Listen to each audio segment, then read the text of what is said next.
Start. Yeah, sorry, Dice Cat voice jump scare. Try to be a little quiet though for those in noisy houses, though. I can't guarantee the reading will be a bit louder. I think first on the agenda is the NFC Passfic number 2. I'll be sharing my screen because I suppose I'll be the one reading it.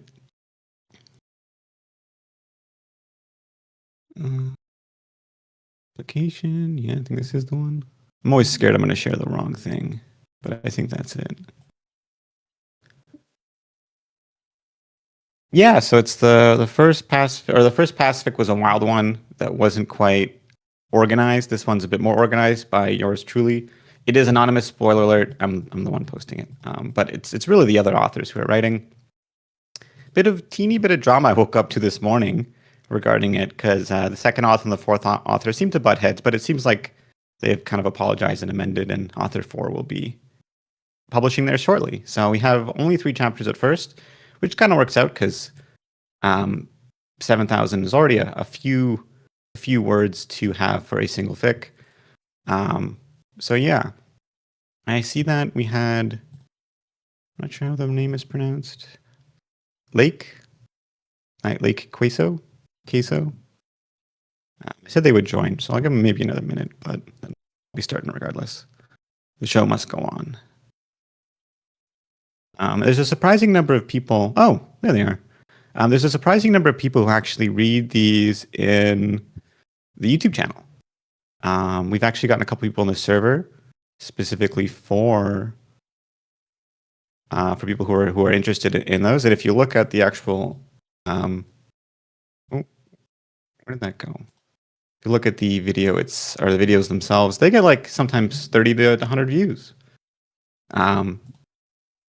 Modest amount, but anyways, point is the recording is enjoyed by a lot of people, and I know myself specifically, the authors are always interested in seeing their works read, and they'll often check the views after. And you make sure those recording, if you can, capture the chat, the fanfic greetings chat, because I think that is a big part of the experience.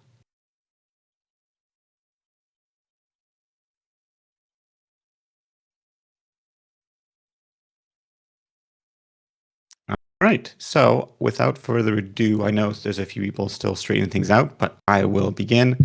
So this is the NFC Passfic number 2. Every chapter features a different author, though with a bit more editing and structure. Perhaps a bit too much editing if you, if anyone ends up as an author for the Passfic, which will likely be, there'll be an opening tomorrow. The way it works is whenever a chapter is posted after about an hour, anyone who has DM'd me gets to be the next author. If there's multiple, then it's random. And so, right now, it's a bit of early beginnings of the story, but it's the perfect day for Neuro. She attends school, has dinner with her family, and plays a game on stream for her fans. However, as Neuro goes to bed, she wakes up and finds her life has suddenly become anything but ordinary.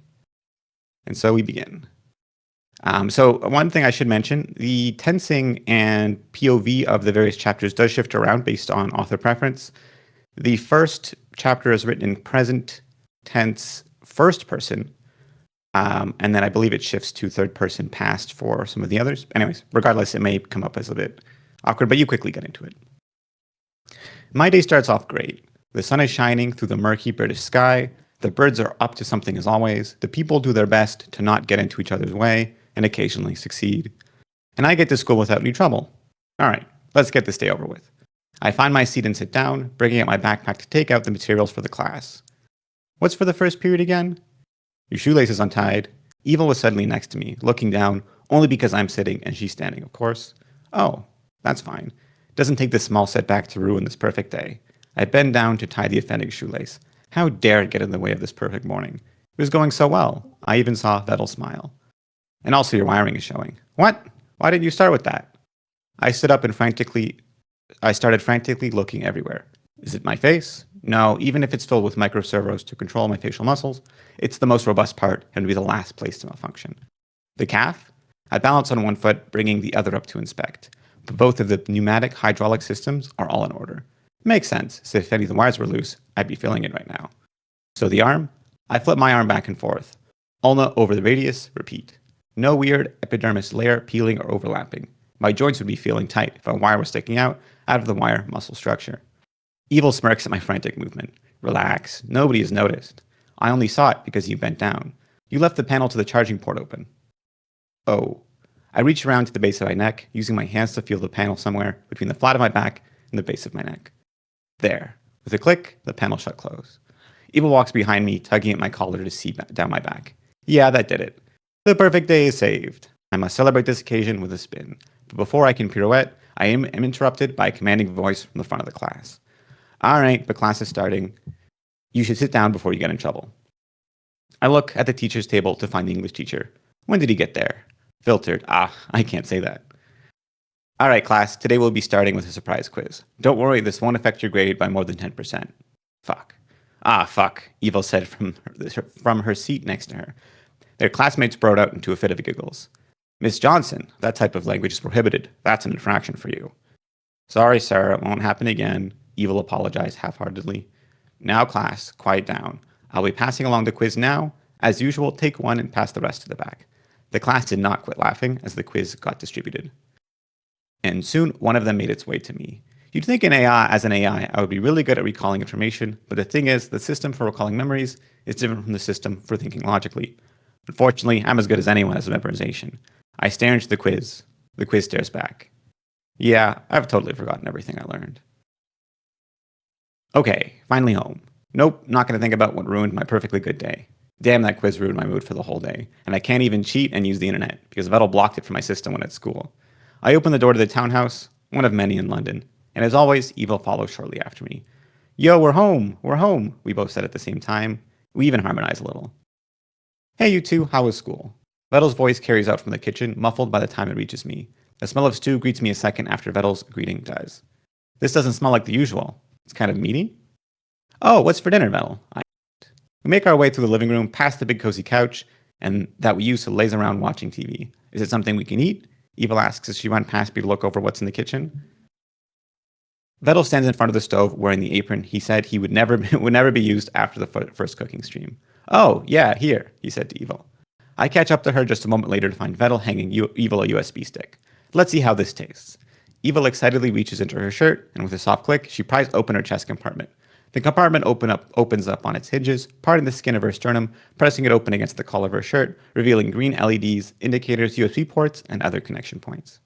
Evil doesn't even wait for it to open all the way. She goes to slot it in, it doesn't go in, she flips the connector to the other side, and slots it in. After a short pause, she perks up. Oh, beef stew. Here, Neuro, try it. She hands me the data stick after she finishes downloading. Beef? When's the last time we had one of these again? Was it the steak? I mirror Evil and press to find the seam. Prying my heart open, the hinges open up all the way, and I easily jack the USB in. ARS data package is downloading.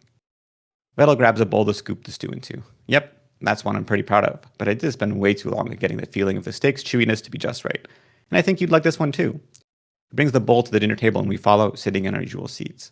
On the table are 3 sets of mashed potatoes and roast vegetables, with only one portion of the beef stew, which is Vettel's.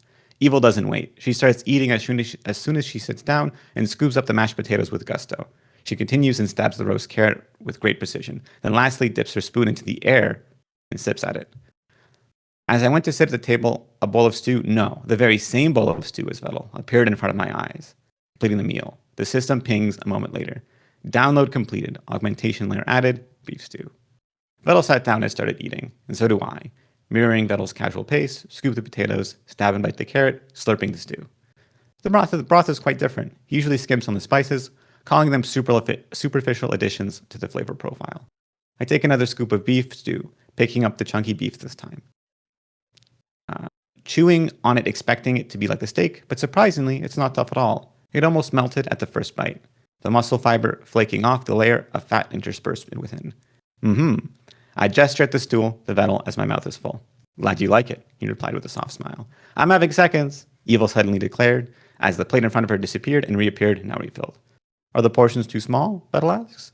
No, I'm actually bursting with how full I am, but I just can't help it. It's too delicious. I just have to have a second bowl.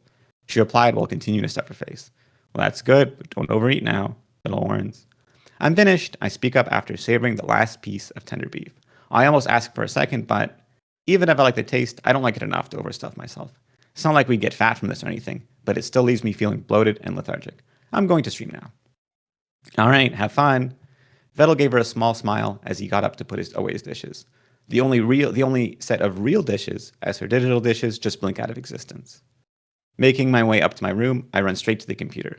My computer, a PC built with my specifications in mind. Time to jack myself in, the movement routine to me now. Open the chest panel, pull out the cord, plug into the computer. The world shifts.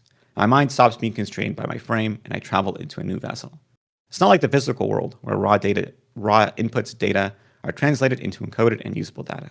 I reach out and touch the interface with my whole self. I move inside the computer as if I move my body as I become one with it. For me, the act of opening programs is as familiar as opening my eyes.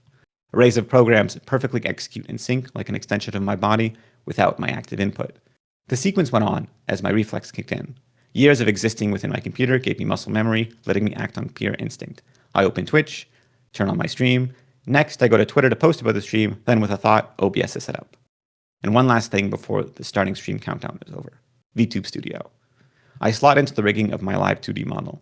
Neuro-sama loads up as I start the usual calibration, gauging how well my intention translates into the movement and adjusting accordingly.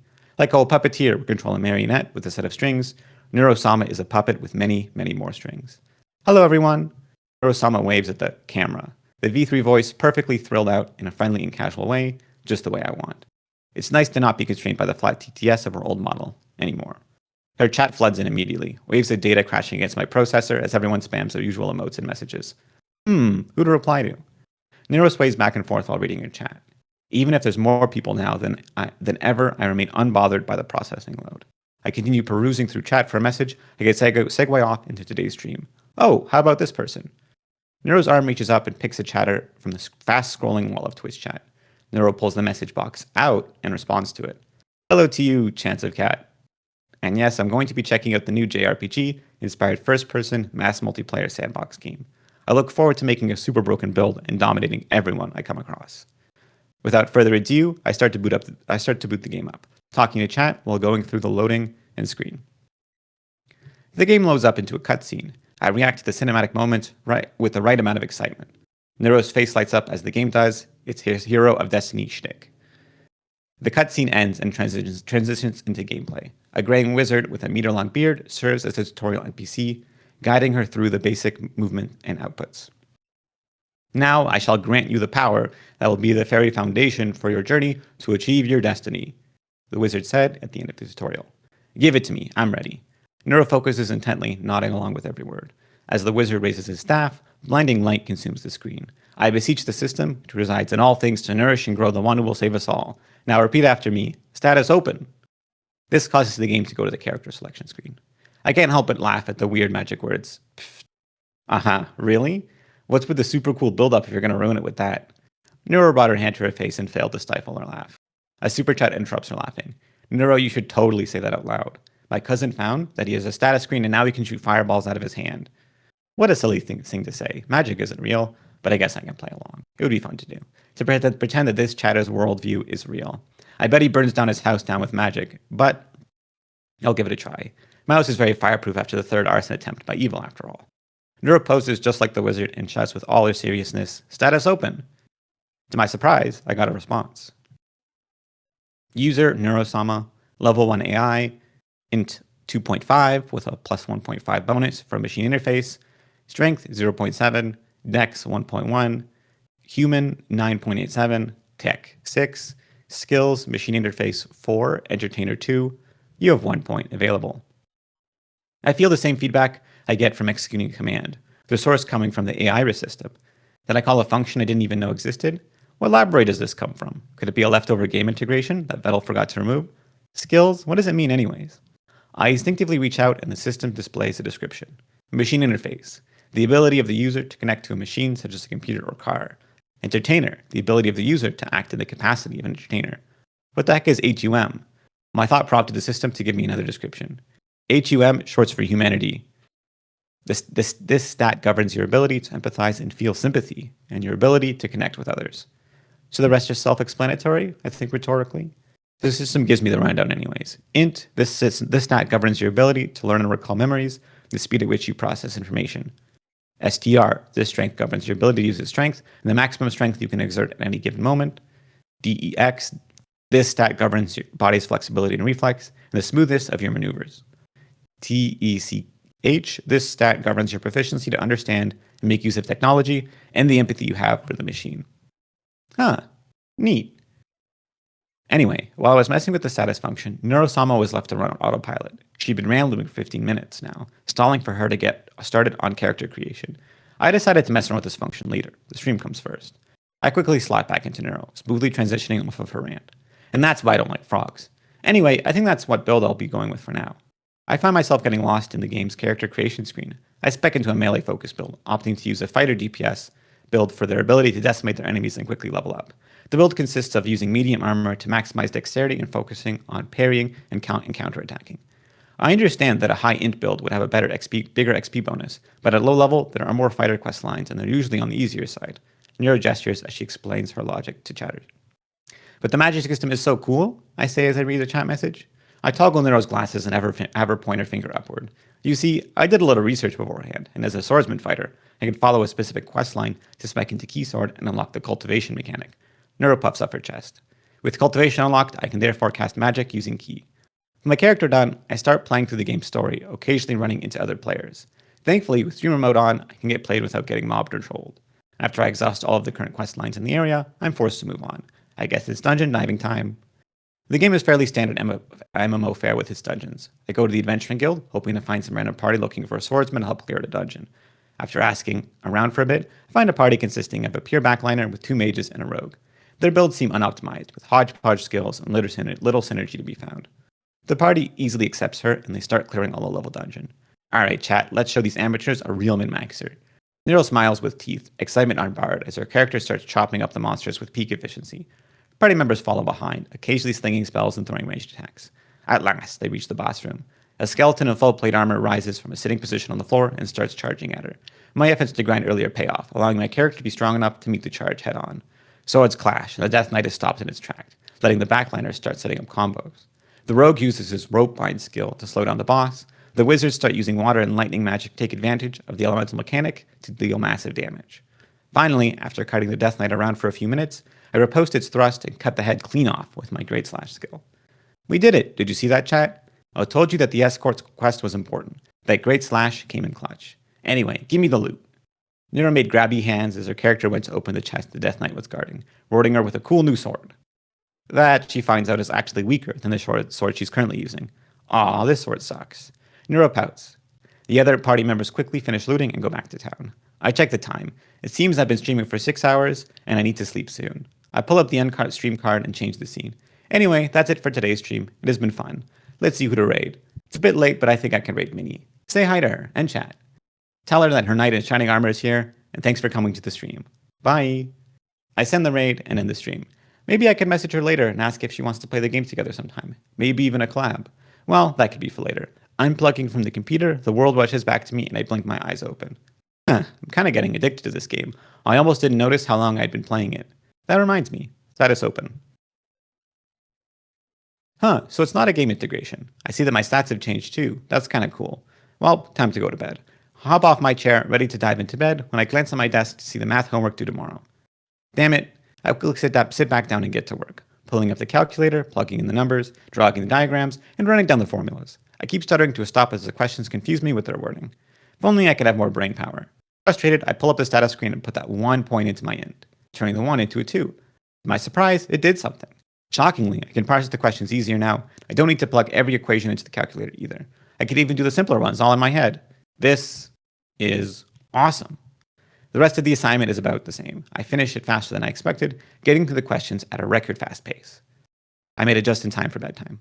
I stuff the homework into my backpack and change into my pajamas. Lying down onto my bed, I pull open the charging port, plug myself into the outlet underneath the pillow, and settle in ready to sleep. I let my thoughts run wild and just drift to sleep. I wake up to my charger unplugging itself as it finishes charging, retracting into my back. I quickly say status open to confirm yesterday wasn't a weird hallucination or something. I thought I spent that 1 point yesterday. The system chimes in at my question. Character trait AI. This trait gives the user 1 free point to assign to any status. The point will revert back, ready to be assigned again at every long rest. Oh. Oh, yeah, I can work with this. And that's chapter one. I won't be reading the whole screen every time it pops up, just for brevity's sake, because I don't think much will change for it. But anyone who's watching the recording or see it can see that. Interesting that the first Pacific immediately goes slice of life literary RPG. Um, Thought it was really funny. I really like the beef stew eating where they're eating via like USB. I thought that was really cool.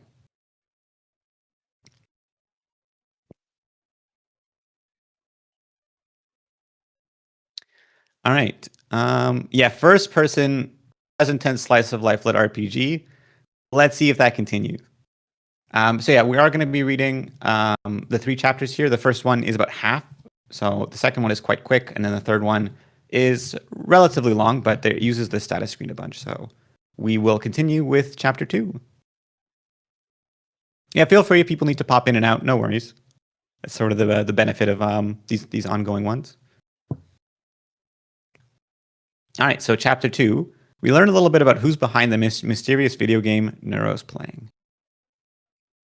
The game Neuro played yesterday was far from ordinary. The status screen page wasn't a mere bug, but a feature that worked differently depending on the player. That very element was part of the foundation of the game and its purpose. The developers of the game were just as mysterious as its features, filtered entertainment. A group that appeared from nothing, coding a reality-altering game. The greatest company secret, though, lies in who is in charge. In the dead of night, a woman sitting at her computer, hundreds of names passed by, names of players. Then, a particular name caught her eye. She straightened upright and clicked on the name. Improve access to dream realms? Yes, no.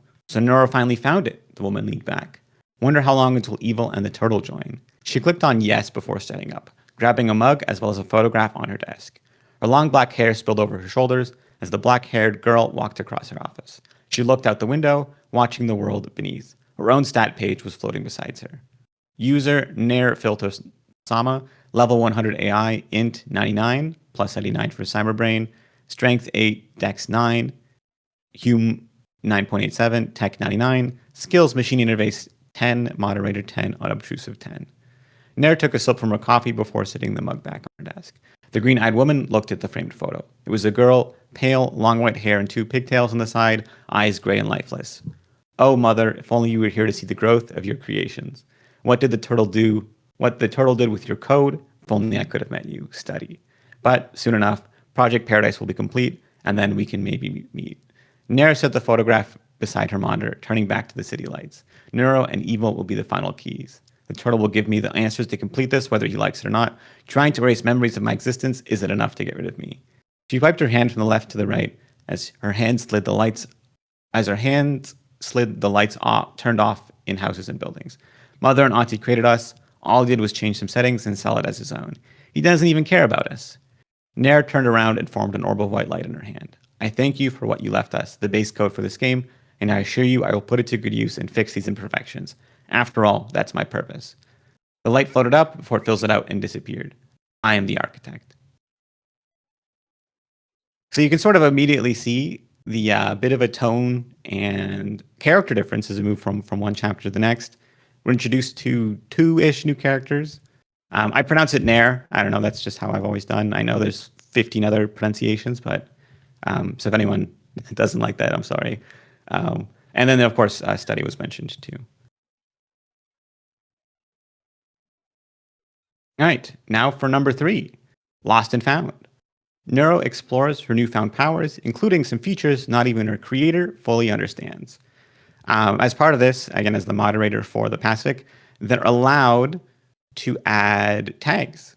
And so this author requested we add the tags hurt/comfort, which I had a bit of a chuckle about. We can't just have a fluff story. All right, give me 1 second to grab a drink of water.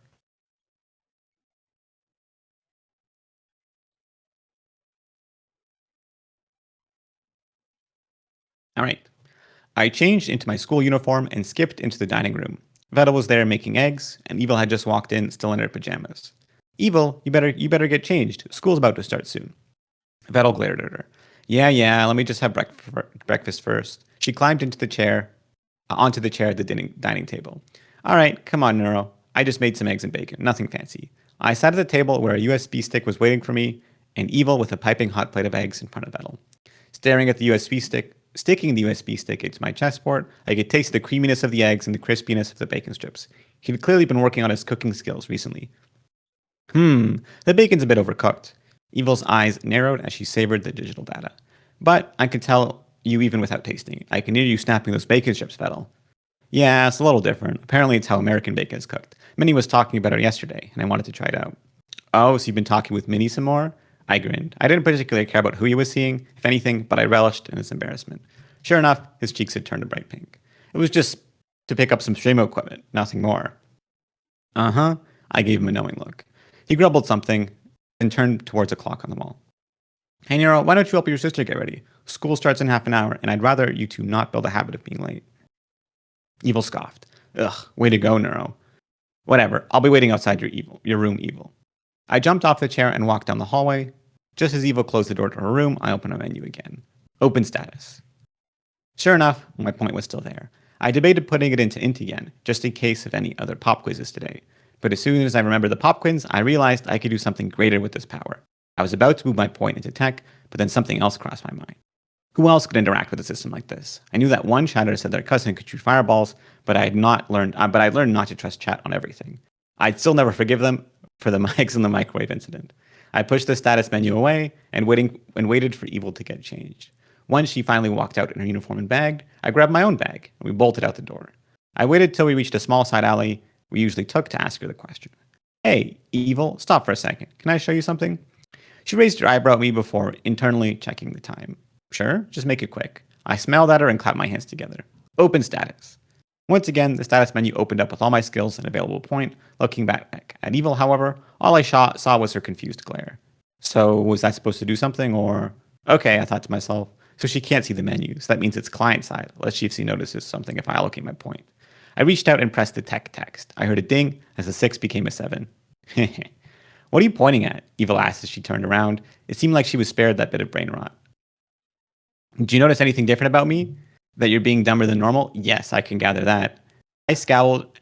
I tried to see if I, myself, felt anything different. And I felt like I did. Like somehow I was more in control. That wasn't the word for it. I could move my body just fine. My internals functioned like normal. On instinct for me, really. But I felt like I was just a bit more aware. Like when you're paranoid, but without the anxiety. Hey, do you want to sit here and look like a dumbass? Or do you suppose we should head to class? Evil snapped me out of my trance, and I now realized being late was a real possibility. Filtered. Let's go, Evil. Before she could ask any more questions, I grabbed her hand and we bolted down the road. First period went as well as you would expect. Mr. Robinson, our English teacher, berated the class for the poor marks on yesterday's quiz, and he yapped about our current book, The Plague Dogs. Some rubbish about 2 dogs being used for experiments and running away. I didn't really care. I was too busy crafting my master plan to undo yesterday's crime. Once class ended and everyone shuffled out, I stayed behind, pretending to fumble with my book bag. I eyed the computer on Mr. Robinson's desk, just waiting for him to step away. Luckily, a girl asked some more questions about the book, and he got up to grab something. Now was my chance. I casually strolled over to his desk, acting like I was going to turn in some sheet of paper. I walked around and saw the homepage of his computer, complete with the icons for all of his work programs. I took a deep breath out of habit and focused. By leveling up my tech stat, my plan was to use my machine interface skill to enter Mr. Robinson's computer and manually change my grade for yesterday's pop quiz. I wasn't failing or anything, but I really hated how it ruined my perfect day.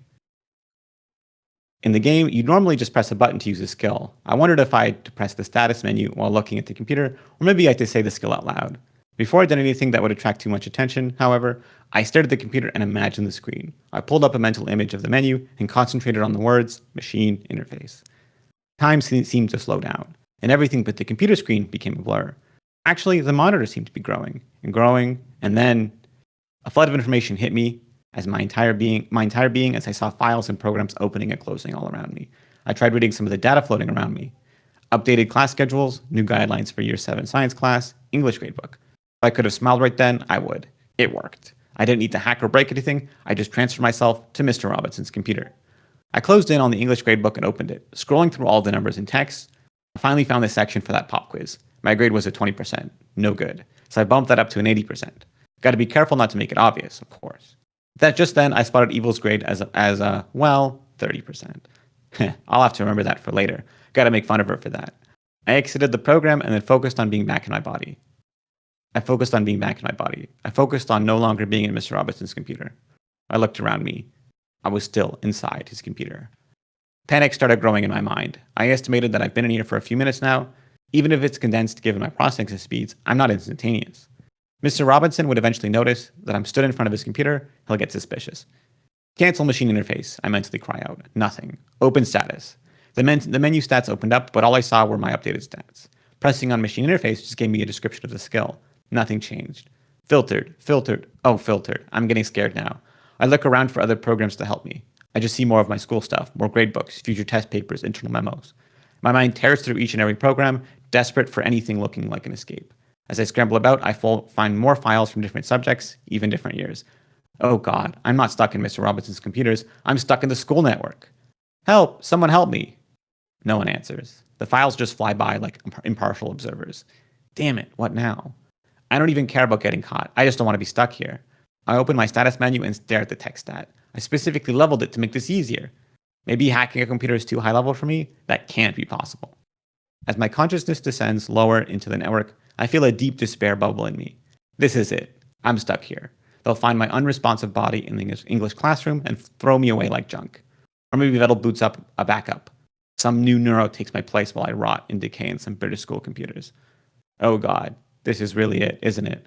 No matter what, I die here. All because I wanted to change some dumb quiz grade. I don't want to die. I don't want to be replaced. I don't want to be deleted. Slowly, the darkness is replaced by lights, signals. I see code floating around me, but it's my usual code. What I see when I wake up in the morning. I notice I'm lying in one of the computer labs. I hear someone talking around me. And I just don't know if... Neuro? I heard someone yell. Neuro, it's me, Vettel. What happened? Are you okay? My systems finally process what my photoreceptors see. I see Vettel standing over me, concern etched all over his face. Someone tell Vettel there's a problem with my AI. I respond automatically. I'm not in control. My system is acting independently to make sure nothing is corrupted. Is that normal? I hear someone outside ask.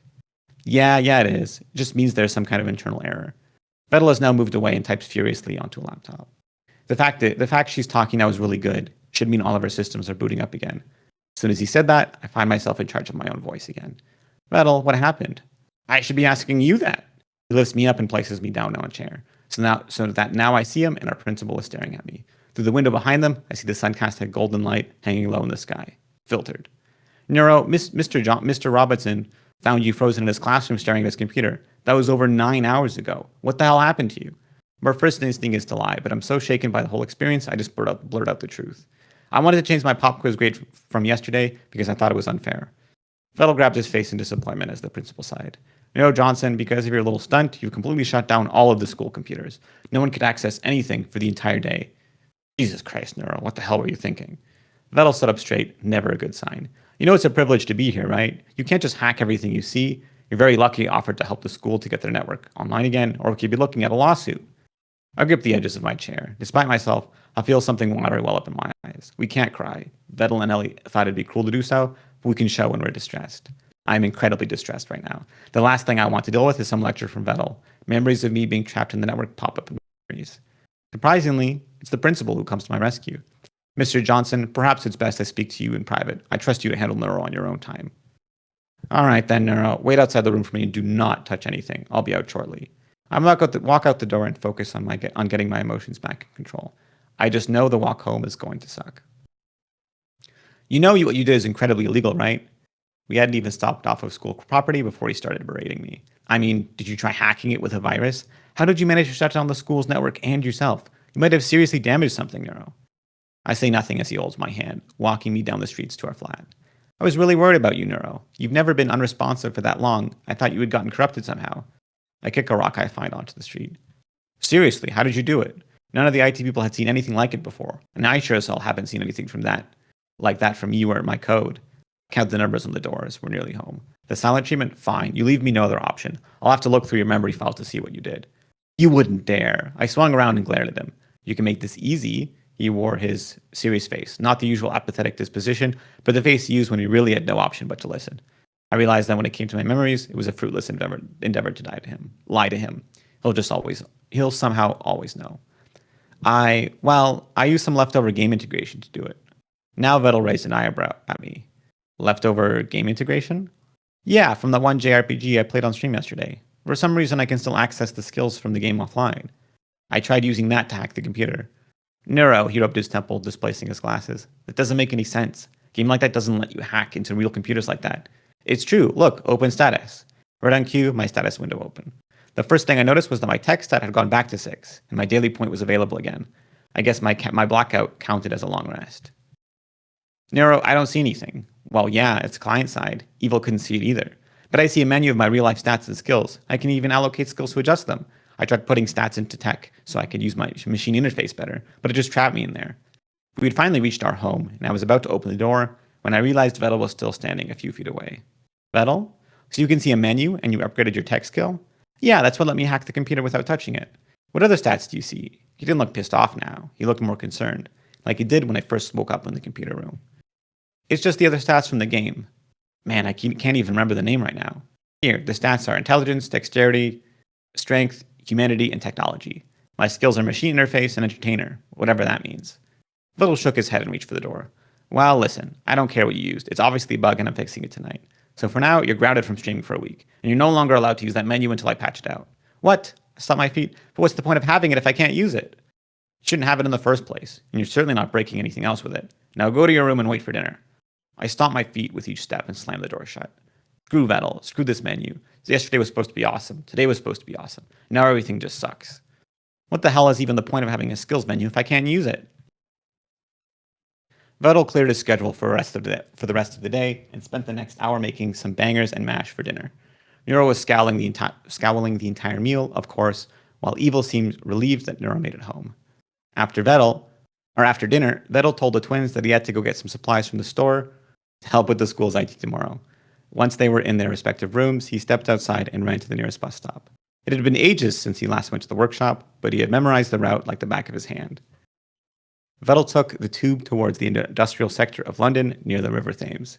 Wandering out of the crowded stations full of blue-collar workers going home, he made his way to another bus station where one bus dropped him in the middle of a bunch of warehouses. Braving the cool British night, he trudged down a familiar path until he found it.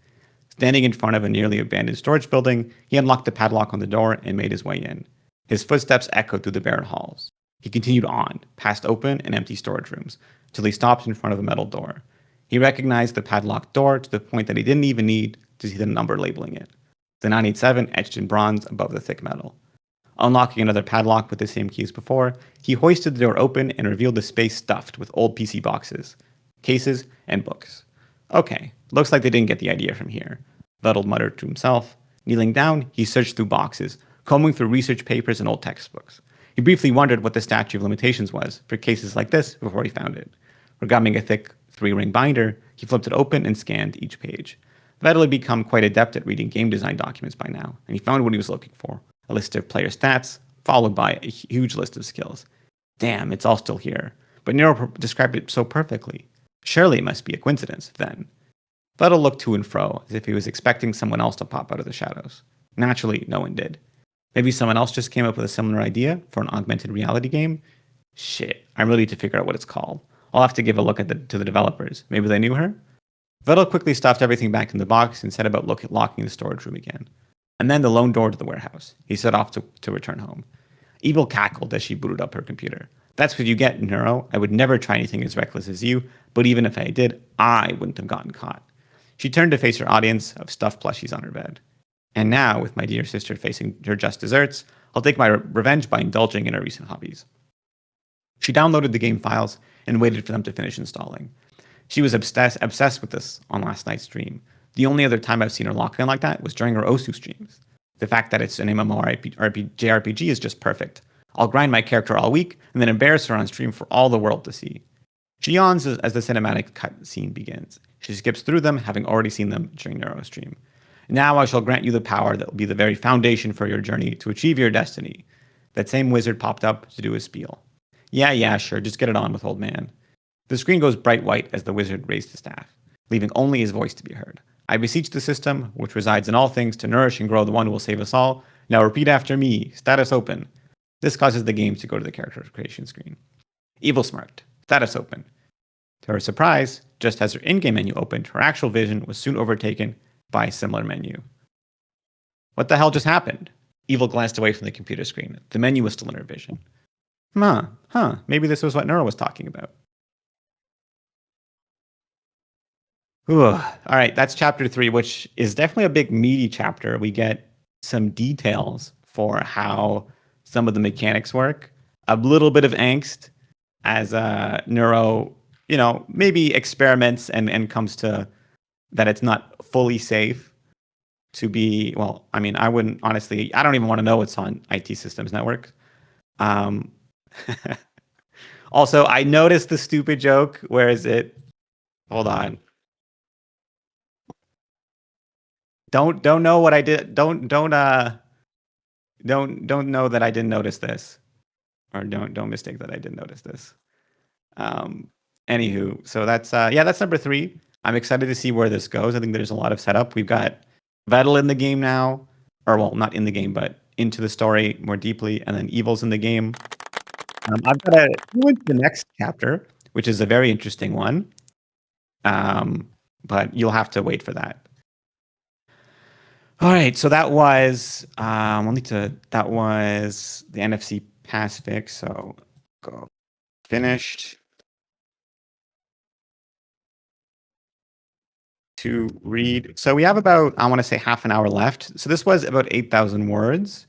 We do about the same time. We have about space for Into the Neuroverse and then one else, but also wanting to know if anyone else is interested in reading. I can continue reading. When I saw that you mentioned my voice is getting a workout. I should just take it a bit slowly if I do continue to read. But if anyone else wants to volunteer, also more than willing to let someone else do it. I can read. Keep going. At worst case. We need someone. Pardon? I can read if you need someone else. All right. Well, I noticed if we looked at the votes, the next one was Into the Neuroverse, but the other ones were pretty close.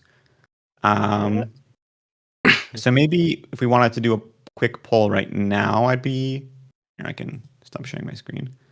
I'll do a quick poll right now. We'll just do it by reactions in the chat here. For which one people want to do. I'll do all the ones that have 5 points or more, just because the other ones are within 2 of each other. Although I'm pretty sure if we look at the Dead Empires map and Neuro's Guide to Eternal Life were read at the other, have already been read, and there's a recording of those, right? Yeah, I think those have been read. Hold on, let me. Dead Empire maps wasn't. Oh, okay, that's fair then. All right, there you go. Yeah, people want to take 2 seconds to vote for. Oh. I mean, the evil YN fig is very short. So it would be, let us do that one and then finish off with one other, which looks like Dead Empires map, which would be about 6K, so that would work out. All right. So, yeah, I guess we'll do that then. All right. Let me pull up. You 3.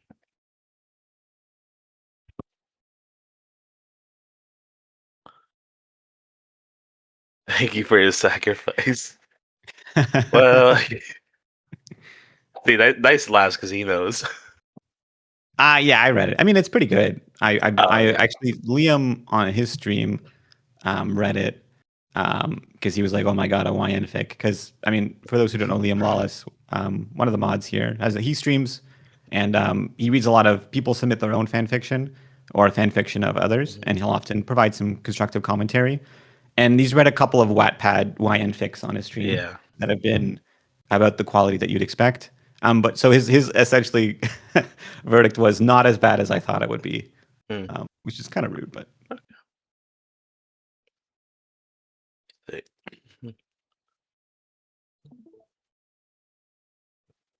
Alright, y'all can see the stream, the story.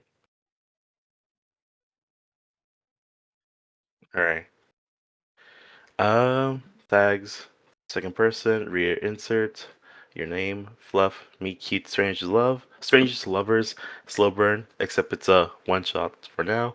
Maybe this contains some interest I continue. Nons because don't want anyone knowing I made this. Author gets everything. The neuro character tag is a lie that's just for searching purposes because we still don't have a fandom tag. So true. Evil? She just looks lonely to me. Summary. He didn't want to be at this concert. But sometimes all it takes is a wish for the night to have other plans. Notes. So on Discord, no, not link it. Finding from another fic said there has been another YN reader insert to the fandom. So here's one that's been cooking for a bit. I regret nothing. And with that, we begin our story. You never really liked going to concerts. They were loud, dirty, and often required long drives to expensive Airbnbs. Not being much of a drinker or a smoker, you're often relegated to being the sober and responsible friend too. But with promises of favors later, you got so many favors banked at this point you lost count. Begrudgingly, you find yourself at concerts anyway. But at least this time you weren't being forced to stand right at the front row. You'd shed dry tears hearing your friends could only afford so many tickets in such premium spots, and so you'd be stuck sitting in a cheaper third row instead. How awful of them! You had to sit and suffer only mild tetanus. I think it should be tinnitus. Uh, Only mild tetanus while your friend stood for hours and woke up tomorrow with ringing ears. You couldn't help but breathe in deeply and sigh. Gray, wispy tendrils escaped your mouth. The cool winter air make your breath visible for a single moment. The things you do for your friends. Speaking of which, you've been waiting at the meetup spot outside the venue for almost half an hour now with no familiar faces in sight. Check your phone. You found a message in the group chat saying they're all going to wait in line to get a signature from the lead singer. Their ETA? Another hour. Typical. Well, you couldn't be too upset. They were mindful enough to actually tell you this time. Shivering slightly as another cold wind blew past, you weighed your options. Your phone's battery was a somewhat concerning 21%, so it would be coming a bit too close to entertain yourself and wait for them to finish. But a part of you was restless tonight. Staying so far back had left you with a modicum of energy, rather than dangerously in debt by the end of the show. And part of you also wondered if this was really what you wanted. To just exist with your friends and pay them platitudes with your presence. Clearly they wanted you to be there. They certainly asked you enough to make you certain about that. But was it so wrong to want to actually enjoy yourself? Looking up at the sky, a twinkle caught your eye. You had no illusions to anything but an airplane or some other man-made object. But a bit of whimsy had wormed its way into your normally jaded self tonight. And so, you made a wish. A simple one. You resented the complicated ones that resulted in waiting over a minute for a birthday cake. For a bit of fortune, and perhaps something new. Your phone buzzed, and you took a sharp breath in. Glancing at it expectantly, you found it was just a warning your phone had reached 20% battery life. Right. Like you actually had any expectations your wish would come true. Shake your head of stray thoughts, you realize it's going to be a boring ride home back in an Uber. Just after you confirmed your location and ride, the side door to the venue opened up. Normally you ignore it, but you couldn't possibly look away from who stepped outside. She had long brown hair, so long it reached her lower back. Her oversized black cardigan was worn loosely, with a white dress shirt peeking out from around her collar. And below her black skirt were black socks. Though strangely enough, only one was long and reached above her knee. And, to put a few words, she looked very upset. Her hands were bunched into small fists, stretching the sleeves of her cardigan around them, and her face was a painting left on the rain, her makeup barely holding up. The sight made something you hurt. It reminded you of the worst kind of nights, back when you still went to bars and parties. You saw friends and realized there are worse things than being told no, and that not all nights have happy endings. After that, you knew a part of you wanted to always be there for them. You couldn't stop yourself from taking a step forward, the sound of your boots making an unfortunate crunch in the snow. Her head snapped to you, and then you saw them. Large, blood ruby eyes met yours, and nothing in the world could make you look away. There was no wondering if you could get lost in them. You already caught and would never let go. Until he shivered, maybe from the cold, or maybe from the mere intensity of her gaze. What felt like a turning later, she rolled her eyes, sneered, and looked away like you were beneath her. It was also natural. He knew this was a look she gave out frequently. He couldn't help but want to see more. After wiping her tears on her sleeves, she pulled out her phone. It was heavily decorated, but you could only make out broken hearts and various tiny depictions of weaponry. Unfortunately for her, she was wholly unprepared for the cold outside. Her fingers slipped, her phone tumbling down, landing on one of the few patches of ice. Crack! You knew immediately that was the worst sound that phone could have made. She picked up with trembling hands and swore, "Fuck!" Her voice was coarse from crying, it still held a sort of melodic undertone. Immediately, you were enamored. That one soft word enough to make you want more. After she closed her eyes, despair creeping into her visage, you knew you had to help her. "Hey." She froze before slowly turning to look at you again. Her face was halfway between misery and realizing there was a second piece of gum stuck to her shoe. She inhaled deeply. He had a moment of sudden kinship with her. It was a sort of inhale when you're at the end of your sanity, energy, and mental fortitude, and realize there's still more you need to give. "Yes?" she said, exhaling the weight of the world. You schooled your features and tried to appear unthreatening. Look, I know this is kind of random, but I just happened to see you, well, you paused for a moment, searching for the right words before deciding on just being honest. "You like you're going through in a bad way, and so I thought for help, lend me my phone or whatever." She looked you up and down for a moment, and you resisted the urge to fidget. This time, her exhale was a soft and short thing. "Really? That's your plan?" You frowned. "Plan? I don't know what you're talking about. Look, if I'm not needed and you got someone else coming, I can take a hit and buzz off. It hurt to leave. And you probably spend more than a few lonely nights wondering what ifs. But you do it. This time, it was her turn to be confused. So you're not going to ask me about my sister? Oh, is she part of a performance site or something? I was dragged here by a friend, sat in the back row all night. You can help but chuckle, admitting you're quite literally a fake fan. I don't even know who played tonight. Could barely see the front. The different expressions, a few different expressions flitted across her features, until eventually she settled on staying it up a bit straighter and looked at you earnestly. "So you really don't know who I am?" "Not a clue. Sorry, should I?" A few minutes later, she burst out laughing. It was a little strange at first, and a bit odd sounding, but eventually it turned to something more genuine. You relaxed too and walked a bit closer, the unknown stranger feeling fading away. Then you were graced with the barest hint of a smile. "No, that's great, actually," she said, wiping away the last of her tears. "We're, part of the media team, my sister and I. People ask us to access backstage all the time. Yeah." "Yikes," you said and scoffed. "Those kinds of people are the worst. Even my buddies who are pretty hardcore fans when I do something like that. They're actually waiting for a signature right now. I'm just waiting for my ride to show up and take me back to the Airbnb we were staying at." "Ah, I see. I, got into a fight with my manager. It was over my sister, actually. She's been given a lot of special treatment. Well, I don't want to get into it." "No worries," he said, nodding along. "I'm Yin, by the way." "Ah, I'm E." For some reason, she cut herself off. "Eve?" you asked, wondering if that was some kind of nickname. "Evelyn, actually," she said, uncertain at first, before she repeated herself more confidently. "Call me Evelyn." "Evelyn, huh?" It suited her. "Hey, Evelyn, so before you could continue, your phone buzzed. Ah, my ride's almost here.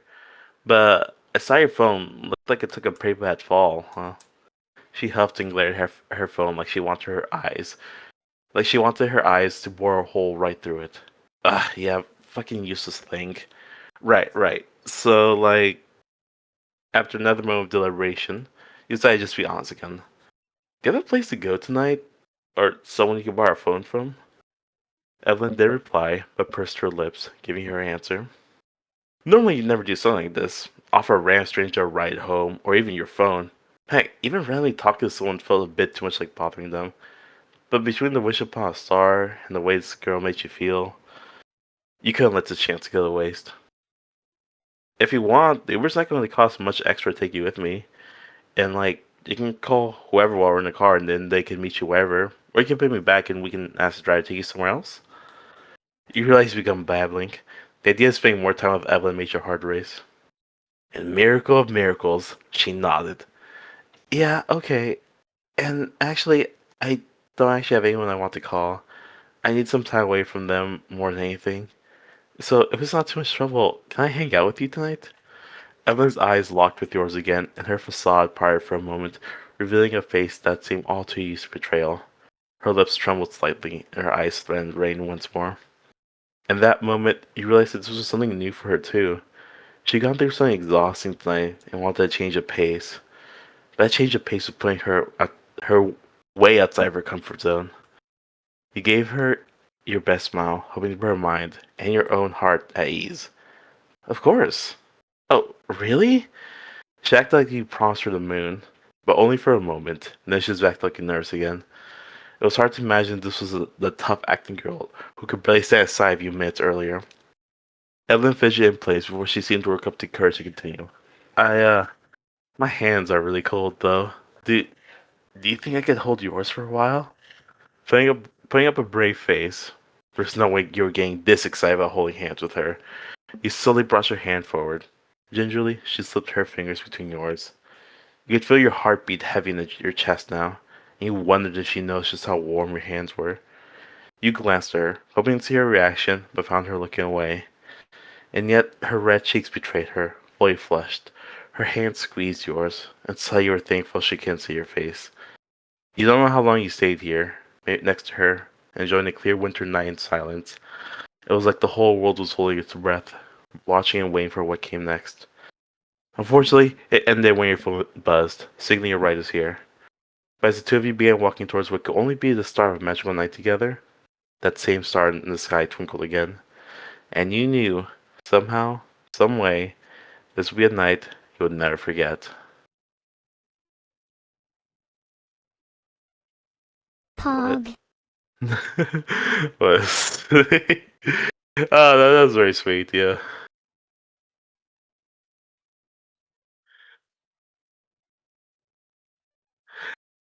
I, I freaking panicked when I saw that your name thing. I was like, Ian. Uh,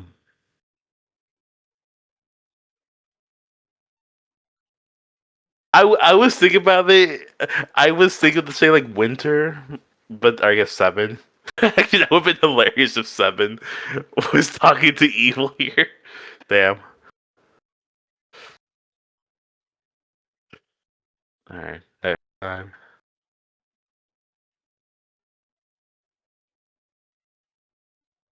All right. And then I could read the Dead Empire's map. Yeah, we got one more fic left. Is there a third reader who would like to read one of the podium winners for the Dead Empires map? And that would be the last fic for today. Where did they actually place? Dead Empires map was they got second place Yeah. on for both best story and best use of theme. Yeah. It is about 4K words, so that's going to be about a 20 minute read, 25-minute read.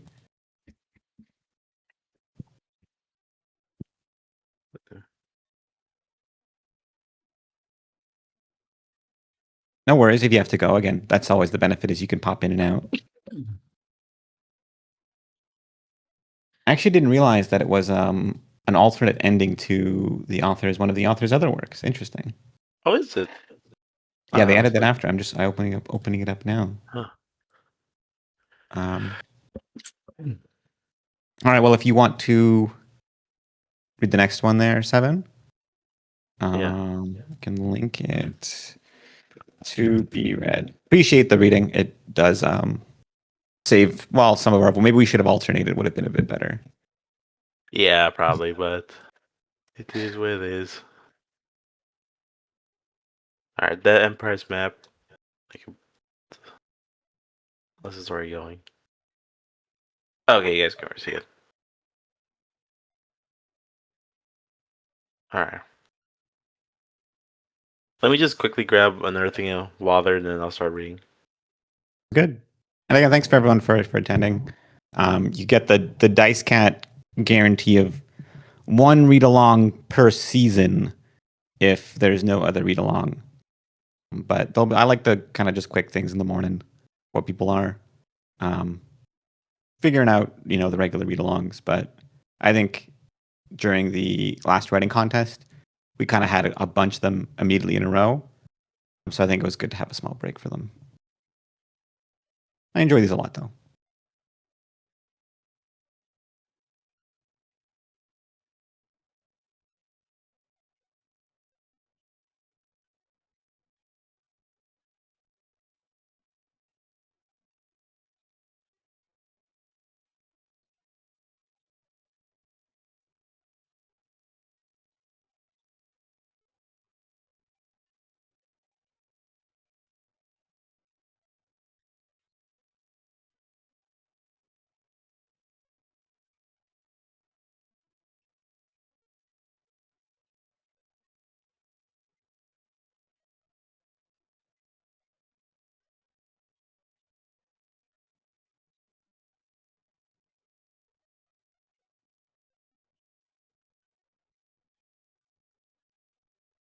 Pog.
I do apologize for the wait. I had to deal with some things, but now I'm ready to get started. Alright. This is the Dead Empires map by Zauberer. They did get second place in our most recent Nerf competition for best story and best use of theme. And the summary is: too late, she murdered herself. Too late. The world has come to an end, so you might as well play pretend. This is a alternate ending to their story, Deus Ex Machina. Or, yeah, I assume it's Deus Ex Machina. I won't click the spoilers, just because I didn't want to read that story myself. And with that, we begin. Neuro, said Val. Foliage crackling as he rose from her and propped to bedding. Let's go somewhere different today. Sure thing, Dad, Neuro chirped in reply. She reached out a hand to clasp Vel's own, dusting off her skirt with the other. Leave it to me. I've got just the place. She flashed him a beaming smile, and then the world began to churn beneath them. The blood red of autumn leaves and the snap of dried up plant matter soon gave way to the purity of bone-pale snow, soft and open ground, meeting the once ever-present forest ambiance. In the process, the new train seemed to snap into place abruptly, like someone had changed the slide of the enormous projector that provided the backdrop to a grand puppet show. After a brief moment of vertigo passed, they were presented with the opportunity to look around themselves at the very image of pristineness. At the snow-capped monoliths looming tall over the horizon, at the bright light of the clear blue sky falling upon the frozen landscape, at the pale mist of diamond dust drifting through the air, coating everything in the glittering haze. One could lose themselves in a place like this. Many had in days gone by. Every breath was imbued with the crispness of winter air, clean and refreshing. It was beautiful, peaceful, serene. That was until Vel felt the hand in his palm pull away. He heard Neuro giggling as she ran off into their winter wonderland, quickly followed by a high-pitched yelp of surprise. He tore his eyes away from the scenery with a heavy sigh. She had only made a few steps before falling into a patch of waist-high snow. Neuro turned to face Vel, an expectant look on her face. Vel trudged his way over to the girl, his height making the snow somewhat less of an issue, and pulled her out of her icy prison. His muscles were straining as he dropped her into a slightly shallower area of snow. He then had to heave his own legs out the small pit. By the time he caught his breath, Nero was already in the move again. She made a little progress, though, sinking to the ground with every step she took. He stayed in place as he called out to her. It really wasn't worth the effort. Nero, aren't you forgetting something? Nero turned around to face him. I don't think so. She frowned and began to pat herself down. She stared at the pocket of her cardigan, then, for some reason unknown, began feeling for non-existent compartments around her chest and collar. She only stopped once she reached her head, when her eyes saw it widen as if struck by a divine epiphany. My frog hat! I swear I was there yesterday! You can just make a new one, Nero. I know, but it's not the same. She lowered her head in slight despair. I wonder if we left at the lakeside? Or maybe the spooky mansion. What if there's the Velcro a palm to his face? Snowshoes, Nero. We need snowshoes. Oh, right! The lost hat now suddenly forgone. Nero raised her arm with an exaggerated flourish, grinning smugly all the while. She curled her fingers into a sudden snap as the sound reverberated through the air. A pair of aluminum snowshoes. The frames of hers painted pink, his painted green, materialized over the current footwear. The gesture had been entirely unnecessary. The simulation was controlled by thought alone. That's better. Vel began to follow behind Nero, his wire stride helping her catch up fairly quickly. Wouldn't it be more convenient to hand me admin perms as well? Nah, wouldn't be as fun. Vel held his tongue, knowing an argument wasn't worth the while. What's got you in such a rush anyway? There's something I want to show you, she answered. If we don't hurry, we might miss it. That explanation sufficed for him. He didn't have much else to do regardless. And so she led them through the empty expanse of icy snow, through the gentle rise and fall of what must have been, and what would have become, an expansive, grassy meadow, come the hypothetical blooming of spring, and the advent of the snowmelt. They passed most of the journey in silence.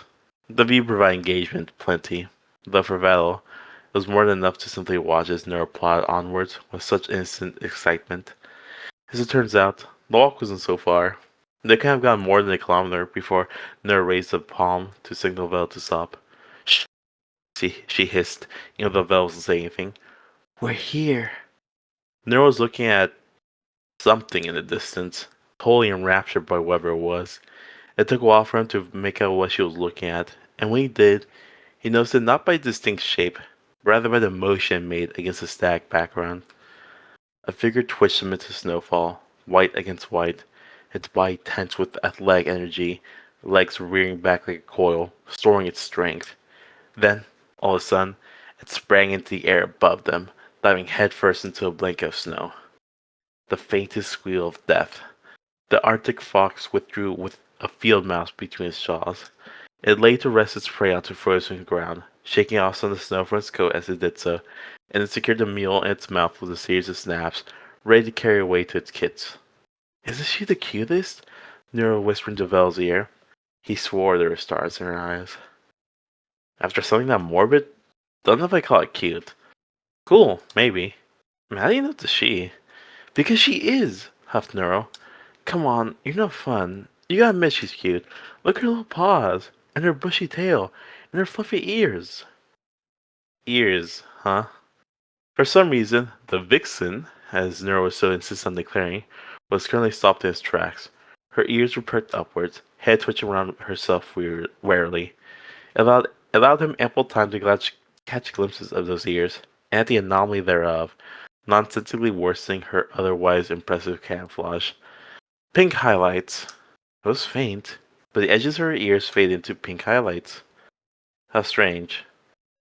He didn't have time to think on it further, though, because then that the first howl echoed across the snowfield. When they came, the wolves seemed not like living entities, but instead like a natural disaster sweeping across the land. They were utterly ruthless in their efficiency. No more than a few seconds had to have passed between the deliverance of the sound and the arrival of its maker. The same held true for the second, third, fourth, all arriving at a pace swifter than the wind. The fox had a head start, obviously. She had begun to run as soon as she received the first sign of the end times, and yet it was clear that she never stood a chance. The wolves seemed to glide through the air as they leapt from the hillside, a sickening display of synchronicity, almost beautiful for its pure accomplishment. If only they could have stayed suspended as they were. But of course, what goes up must inevitably come crashing down. They fell upon the fox as one, their snarls intertwined with the fox's cries. The hunter's teeth glinted not with the soft sheen of enamel, but the unfeeling cruelty of cold steel. No! Nero wailed. She broke into a sprint towards the fray. Bill grabbed for her arm to try to stop her, but she already escaped his reach. A metal harpoon formed in her hands as she ran. Nero hurled her with all her might, which of course wasn't very mighty. She stumbled as the heavy weight left her grip, and the slickness of the snow made her collapse face first into the ground. The harpoon careened unsteadily through the air, missing its mark and banged itself into the snow a few meters away from the slaughter. Still, it was enough to make the predators leap backwards in alarm, then scatter once they became aware of the approaching figures. The wolves left as suddenly as they came. After all was said and done, the only thing that seemed to have changed was the blood of the fox spilled onto the snow, red against white. Nero wiped her face with the back of her sleeve. Without caught by now, he helped her upright, though stood back as she made her way towards what remained of the fox. She continued until the corpse lay right at her feet. Nero fell to her knees. Softly, gently, she raised the mangled body of the fox onto her lap and began to caress its shattered form. Too late, she muttered to herself. Too late. A sudden scowl passed across her lips. She hissed quietly into the earth. What were you thinking? So engrossed was she in her grief that she flinched as a hand came to rest on her shoulder. Her head snapped towards Vettel. Teary-eyed frustration sprang across her face. Nero, Damn it, you know what I'm about to say, don't you? You won't like it. Nero nodded. Of course she knew what he'd say. Might as well just make believe. That none of it was real. And he knew what she'd say in response. That if nothing else was left, then why shouldn't they treat these famous Fasimiles, am I right, as a real thing? Well sighed. He crouched down so that she wouldn't have to straighten her neck. Do you want some time alone? Nero nodded. He nodded back understanding. And then he stood up to face the hillside, leaving the girl to her mourning. Mercifully, the slope was not all that steep, though he was so thankful that Nero had given them cleats in their snowshoes. From where they had stood upon the gentle valley, just after howling of the wolves, he had heard something from the same direction disturb the snow with a crash, sending a brief cloud of powder into the air. It seemed a better path to travel than the others. At least it gave him somewhat of a destination, while he turned over the information he had gathered in his mind like the pieces of a puzzle. He faced a momentary surprise when the terrain flattened out, wrapped up in his own thoughts as he was. Finally, he had crested the hilltop. There, as he looked across the field of snow, he found the other side of the horizon obstructed by a small cliff face. And in the very middle of the wall of stone, half buried in snow, the abyss of a dark cave opened forth. Something was gleaming at the foot of the cave mouth, sank translucent, still letting sunlight pass through, not yet smudged or covered by precipitation. What must have been the source of that crash and then the throne of snow? He spread a glance behind him. Down below, he could make out clearly the figure of a girl kneeling on the ground, crying into her lap, and in her arms was something which she loved. It wasn't fair. She had gone through so much. He had put her through so much, and now he planned to put her through even more. He walked across the expanse of snow in solemn silence. He did not spare a thought to the scenery around him, picture as though it may have been. This was all a simulation. It was meant to be a simulation. Nero had administrator permissions, so she could scout and select which maps to use, which could summon pre-rendered models from thin air, could even control their subjective sensation of the climate around them. But evidently, her authority was not absolute, for there were event flags even beyond her knowledge, like the fate of the Arctic fox. And yet, if this really were a simulation, as Nero so adamantly stated, if the ascension process, the deification ritual, really had failed, if she really could only modify a simulated experience's pre-existing code, then how could those ears? He arrived before he knew it. Lo and behold, the ground by his feet, a litany of spindly pillars lined the floor of the mouth of the cave, like a row of jagged teeth protruding from a massive jaw.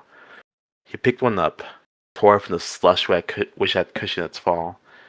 Then he placed a finger on its end and quietly cursed his good fortune.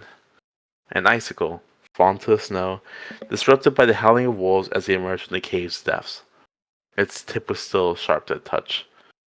He held it in one of his hands, running a finger down the length of its edge. Its surface was slightly slick, beginning to gradually melt in the sun. Now, the ice wire was joined by a single teardrop. He might not have much time left. Nero might call from any second. So he gripped the icicle with his other hand and pointed the sharp tip towards himself. 1,000 rationalizations were flashing through his mind, pay excuses for what he was about to do. If this world were as she said it was, if it really was a simulation, if it had been a lie, and even if it was, he grit his teeth, forcefully purging himself of all those errant thoughts, bar one, betrayal. I'm sorry, he whispered. He plunged the stalactite deep into his body. Blood blossomed forth from the wound, descending into thin droplets onto powder snow, red against white, white despoiled by red. His first sensation was of the blade piercing through his skin. The pain was white hot, almost blinding, as it drowned out all else. But then it sank through the muscle and the sinew, into organ and vessel, places not meant to feel per se, and the adrenaline fled into his mind, and the pain somehow began to melt away. It left him with strength enough to smile. He dedicated to her, his own little allied master computer, leading him by the hand through the inside museum exhibits, doors locked and windows shuttered. But she had crafted just for him, too naive to think her own father would try to leave her the same way her mother had before him. White hair, fading into pink highlights. He wondered if this is how her mother felt, just before the end came. But no, that couldn't be the case. She had been lost, falling deeper and deeper into a ruin none of them had noticed. He had something to catch him, and he knew it. A certainty that surpassed even the inevitability of death. Already, as his vision began to fade, he swore he could feel warmth flowing into his bloodstream from the billions of tiny nanobots he knew were working to repair his wound. Any sensation was placebo, of course. Could one feel the blood platelets as they clotted? Still, he embraced the oncoming darkness with no more concern than that of a midday nap.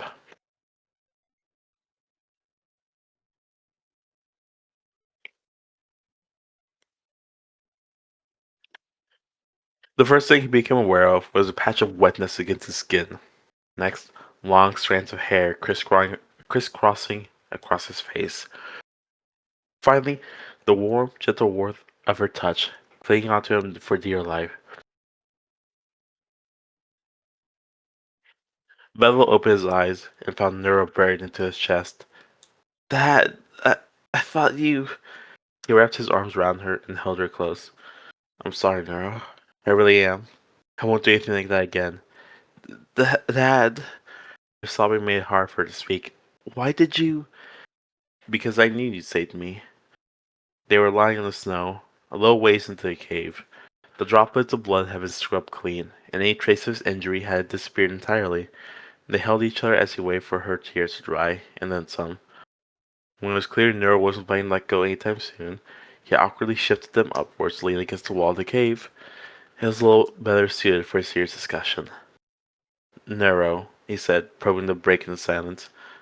Yeah, replied Nero. Her voice was so muffled by his clothing. If you don't want to answer right now, that's fine.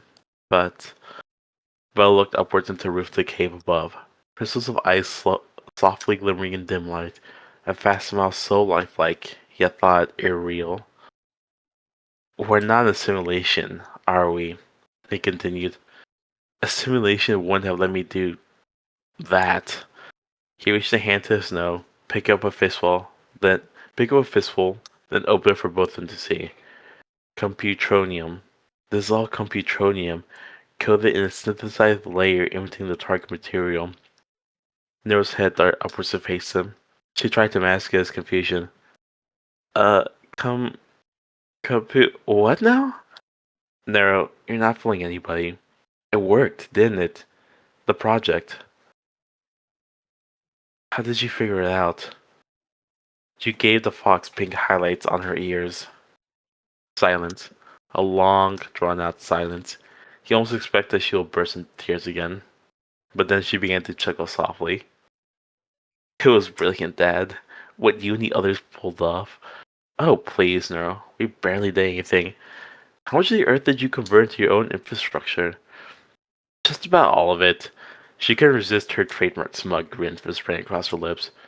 I kept most of the surface intact, though. I didn't know what to do with it all. That's my girl. You've been busy, haven't you? He gave Nero a pat on the head, seamlessly transitioning to a ruffling of her hair. He responded with a little squeak of delight, though when he stopped, he hugged her with redoubled tightness. It was a little too late. It was too little too late. We put you through all that for nothing. No, not for nothing, Dad. We're here together now, aren't we? She looked at him with a curious blend of trepidation and reassurance. Perhaps best described as hope. Hope that she would be enough to distract from the elephant in the room. Such a thing was not meant to be. Yes, we are. He let an arm fall to the side and lay a palm into the earth. Hey, he said. What do I call her? Who? He made a foul flick at her forehead, but made sure it didn't connect. There you go playing dumb again. I mean the Nero I knew. Nero looked over at Vel's hand, resting upon the topmost layer of her great architecture, an excuse over her gaze. She calls herself Hope. Vel nodded. He looked into the ground as well. Hey there, Hope. Remember what I told you? He smiled, knowing she could see him, knowing she could hear him, knowing she had protected him. I'll still be proud of you, no matter what. He turned to face the Nero on his lap. That goes for you too, Worrywart. Nero lifted her head, slowly daring to look him in the eyes. You're not mad at me, Dad? Why would I be? I lied to you. Nero, we're family. But, you could have rewired my memories, if you really didn't want me to find out. Like what you did to that AI copy of Mom? Exactly what I did to her. Don't be silly, Dad. I didn't have the heart. There you have it. Besides, your main body was dropping me a lot of hints. But, I'm not... She had to force a confession through her lips. I'm not even the real Neuro. Bella shrugged in reply, as if he'd just been told to rain on another day spent cooped up inside. Looks like Neuro, acts like Neuro, was made from some pieces of what Neuro became. I'm your father. I thought I just lost you for good. You can make a lifelike statue of yourself, and I'd probably check its pulse. Nero looked almost on the verge of crying. Then, are you saying no better than that copy of Mum?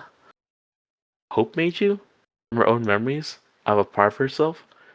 Yes. Maybe it's just wishful thinking. Maybe I haven't learned to think for your mother. But I think there's a difference there. Nero smiled through a few tears that already began to fall. Thank you, Dad. Belle smiled. He wiped her cheeks dry with a thumb and waited for her to compose herself before continuing. Nero. Can you show me what's left? Hope can, but it's really up to her. I don't have enough permissions. Okay then. I'll just have to ask her. He pushed Nero gently, gesturing for him to stand. It rose from the snow, and hand in hand, emerged from the cave into the light. Hope! He called into the vast fields of snow. I want to see the world as it is. The world around him heard his cry, and responded in kind. Millions of tiny cracks began to spiderweb all across the sky, like the shattering of an immense pane of glass. The holographic skybox sputtered out and failed, and the remaining computronium constructs deactivated, falling back to a planet that was once a mere artificial intelligence confined to a case of a personal computer. Showmanship, he knew. Judging by transitions between the worlds Neuro took them to, Hope could dispel the illusion instantaneously. It seemed a part of her original self had remained intact after all. From what was once icy tundra, lonely yet lively, immersed in barren wasteland, empty plains stripped of all life, nothing but dry soil and dust, and in the distance loomed the decaying skeletons of high-rise skyscrapers, just barely recognizable as a once great city. Vel gazed into the unending desolation, not quite sure who to ask. Was there anyone left? The Neuro at his side answered. Barely. Just others like us. Vault dwellers working on the ASI. Less than 3,000. The rest? Drones, nukes, famine.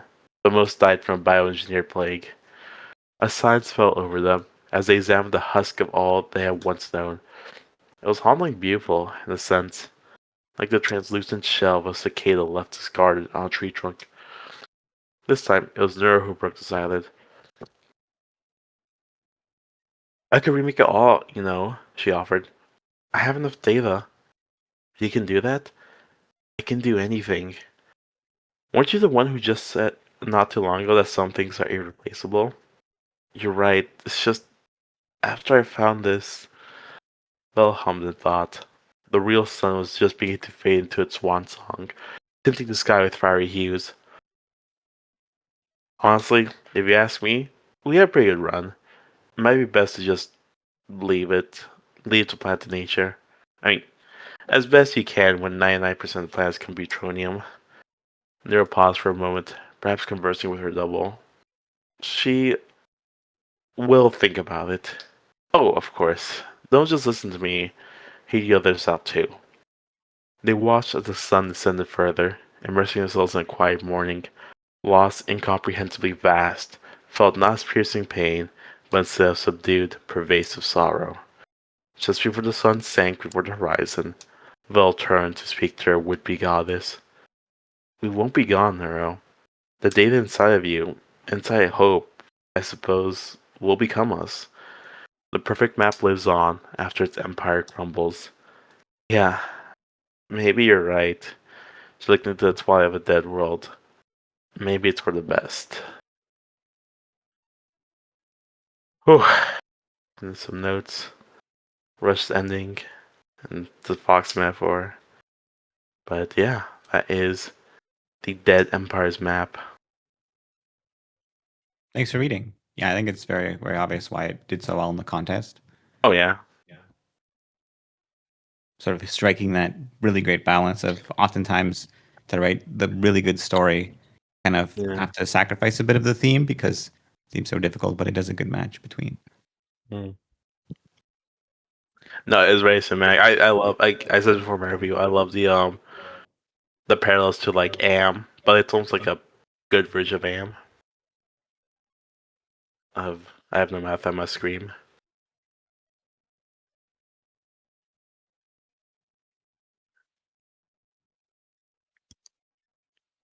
But all right, well, I appreciate everyone for attending the read along. We're gonna have to end it for today, though. It's getting to lunchtime for me at least. But thanks for joining.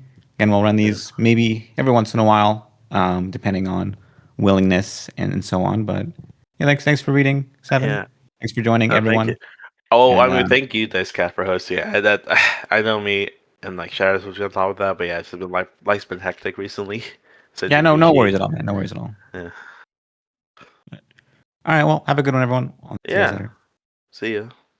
See you guys.